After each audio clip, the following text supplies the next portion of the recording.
So, Steve, we are seeing really, it's been sort of a phenomenal.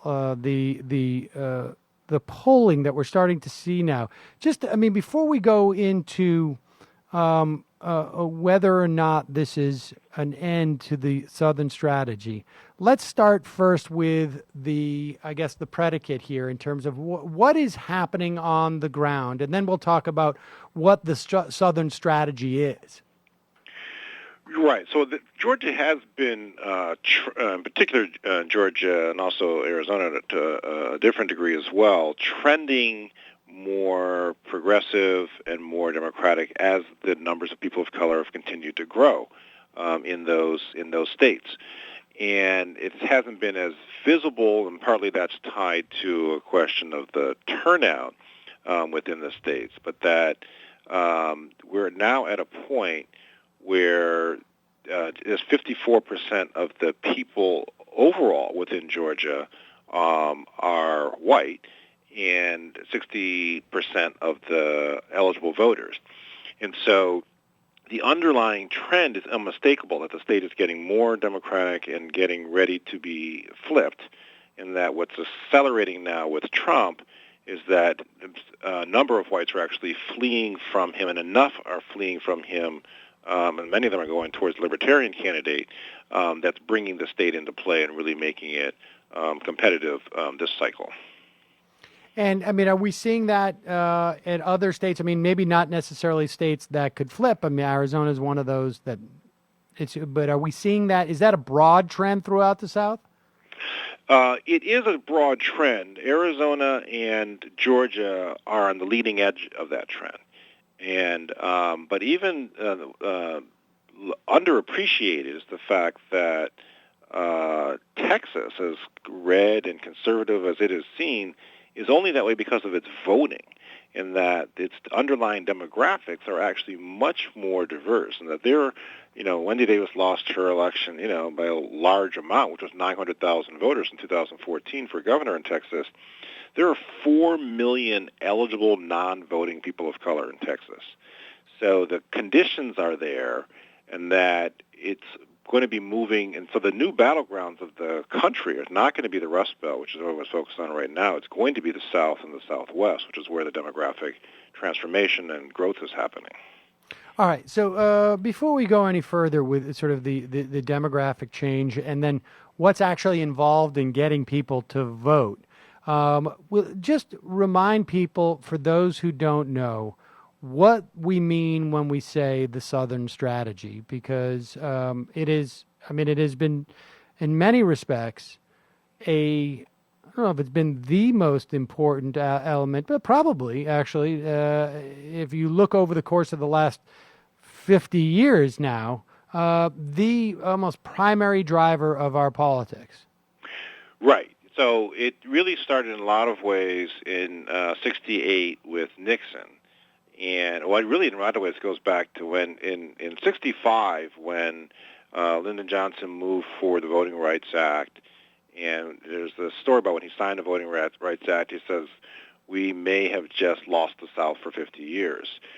But it's been 50 years now, and that there has been this transformation in that there was a backlash, and there was very deliberate appeals on the part of conservative politicians, Democrats in particular, to attract support by demonizing people of color in general, African Americans in particular, fanning the flames of white racial resentment as the underpinnings of the political strategy. So Nixon talked about law and order at the time when there was a lot of civil unrest and a lot of riots and protests. That was code to be able to say that he's going to crack down on those people of color as a way to attract the white vote. And that really has been in various forms the underpinnings of Republican strategy since the late 60s. And so, all right, so we have this dynamic that's been ongoing, and so we're seeing a demographic trend. And in fact, some of this has been written in the past. I think it was John Judas, we were reading about this sort of coming Democratic majority. Like, what's taking so long? I mean, if we have these demographic swings, what is taking so long? Well, part of the challenge is the reluctance, frankly, of too many Democratic consultants to fully embrace and go all in on doing the kind of work that's necessary to bring these voters out to the polls. Is that there's a profound racial wealth gap in this country, which results in there being more economic barriers towards people getting out to vote in terms of child care, transportation, et cetera. But how the political money gets spent on the progressive side is not designed to be aligned with how to maximize this turnout. So in 2014 in North Carolina, we were trying to defend the Kay Hagan Senate seat on the Democratic side. The outside group spent $19 million on negative TV ads. That same money could have paid for 400 full-time staff people to go door to door and make phone calls, and each of them had gotten 3 additional people per week. She'd have actually won that race. And that would have put in place the infrastructure and the relationships and the voter mobilization capacity that's necessary to translate this demographic potential into political power. So I mean, this to me, it seems to be a massive dilemma that the Democratic Party has, and that is that you see turnout in the presidential elections. You don't see this in midterms. I mean, like, is it enough to simply rely on demographics? No, it requires an investment of staffing and resources and capacity to be able to make sure your voters actually come out. And so a lot of things that Howard Dean was talking about when he was chair of the party around this 50-state strategy, and really even going back to the old school almost precinct leader type of a model, there has to be the resources in place so that everybody who you know is going to be a supporter knows when the election is, gets help getting out to the polls, is kept up to date on what the different issues are. There's not that kind of infrastructure that the progressives and Democrats have created thus far, and that is why we're lagging behind manifesting the demographic potential that we have.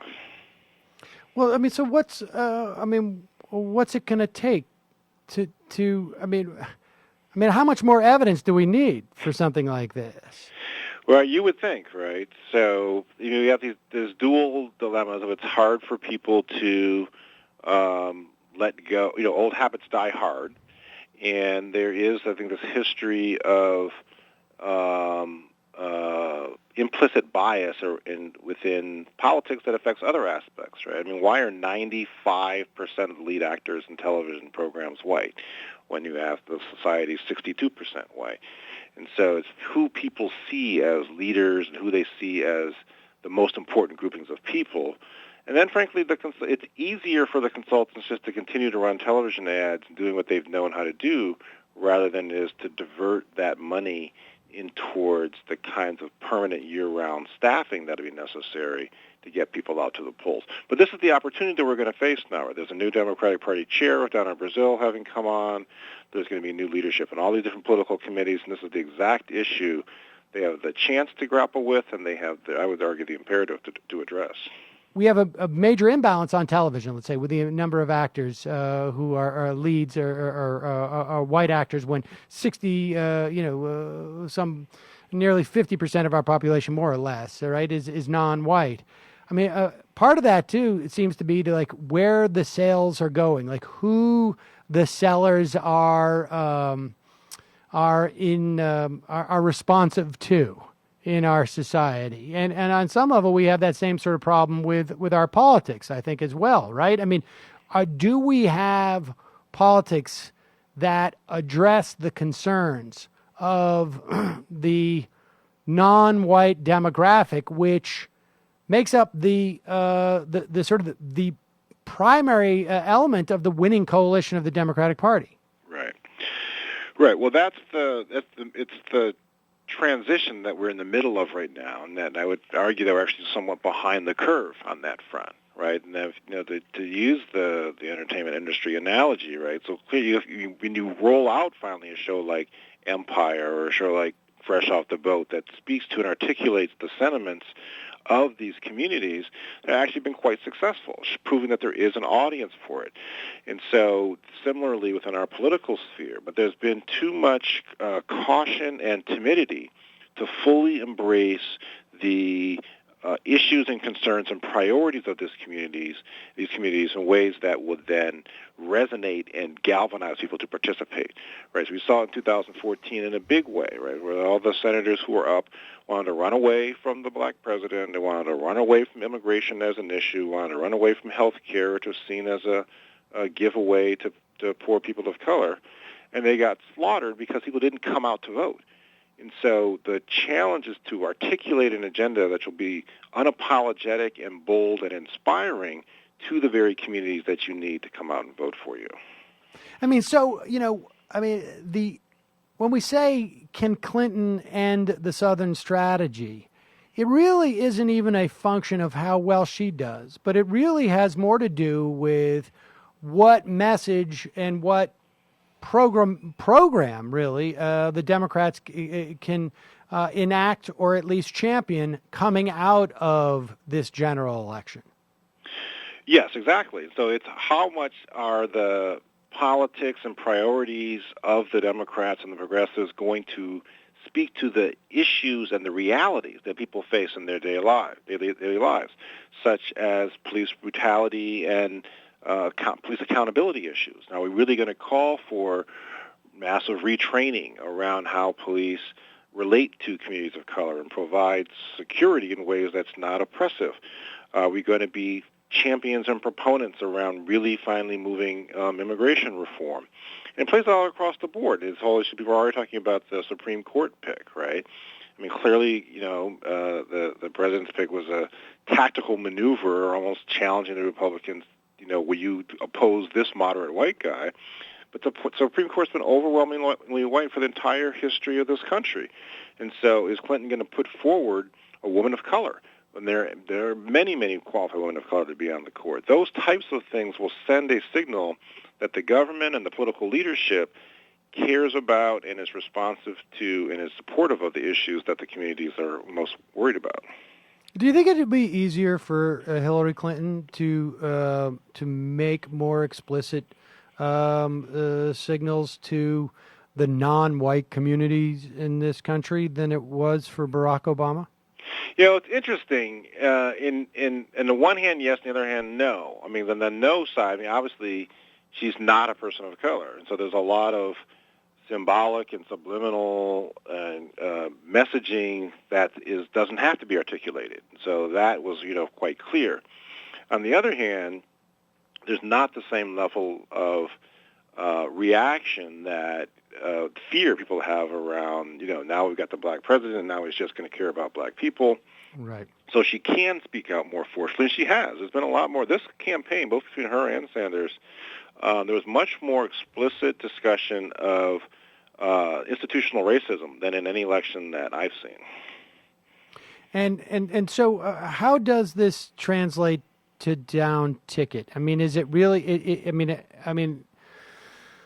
Ultimately, there has to be even broader programmatic things, right, by the Democratic Party. I mean, it's one thing for Hillary Clinton to appoint a black woman to the Supreme Court, but in terms of driving out voters on an off-year election when they're voting on the governor or they're voting on their state representatives, the only way that this works, it seems to me, is if there is a vertically, I guess, embraceable a programmatic agenda for all Democrats, right? So that the Democratic governor can get up there and say something that aligns with what's happening on a sort of the national ticket. Right, and that's I think has been part of our problems. We haven't been able to push that agenda all the way down, and that we certainly fell down on the job in 2010 and 2014. So we've now passed the Affordable Care Act, but Georgia and Georgia's governor is blocking the Medicaid expansion piece. And so that needs to be an issue in the next governor's race in 2018 in Georgia. And that then you get the support from the White House and the top level all the way down to the state level. What you show in each of these different cities throughout the state of Georgia, there are all these people who could be brought on to the healthcare roles if we had different political leadership. And then it becomes more tangible and meaningful for people to participate. Well, I guess time will tell. We're not always going to have the benefit of Donald Trump, who is going to sort of open up the electoral playing field. In fact, I don't know that we ever will have. And so I guess it is really a question to see if the Democrats respond to this and make the most of this, of them basically winning the electoral lottery, and see if they can maintain this momentum and actually provide a programmatic incentive for people to vote. Steve Phillips, thanks so much for your time today. Really appreciate it. Thanks for having me on.